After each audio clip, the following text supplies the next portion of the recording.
ქრისტე მარტო ადამიანი არ არის, არამედ ის ღმერთია და აი როგორც ღმერთთან ურთიერთობა ქრისტესთან, თუ არა საიდუმლოებრივად, თუ არა მისტიკურად, თუ არა საკრალურად შეუძლებელია. იმიტომ ღმერთი არ ჩანს და ღმერთს ესე ვერ მიბაძავ.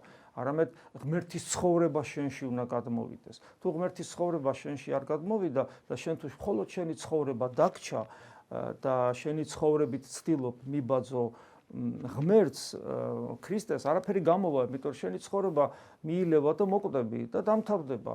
მაგრამ თუ შენში ღმერთის ცხოვრება შემოვა, შენ უკვე მარადიული არსება ხარ და არასოდეს მოკვდები, არამედ გარდაიცვლები სიკვდილისაგან სიცოცხლეში. მაგრამ ეს მხოლოდ მაშინ მოხდება, როცა შენ დაინახავ ქრისტეში ღმერთს და შენ გინდა, რომ მასთან მარადიულად იცოცხლო, შენ გინდა, რომ მისი ნებით იცხოვრო, შენ მისი სიცოცხლე გიყვარს, მისი სიყვარული გიყვარს და გინდა რომ ის მისი სიცოცხლე, მისი სიყვარული, მისი ყოფიერება, მისი ნება იყოს შენი, შენ საკუთრებად იქცეს. ამიტომაც ვთხოვთ ჩვენ უფალს, რომ იყავ ნება შენი.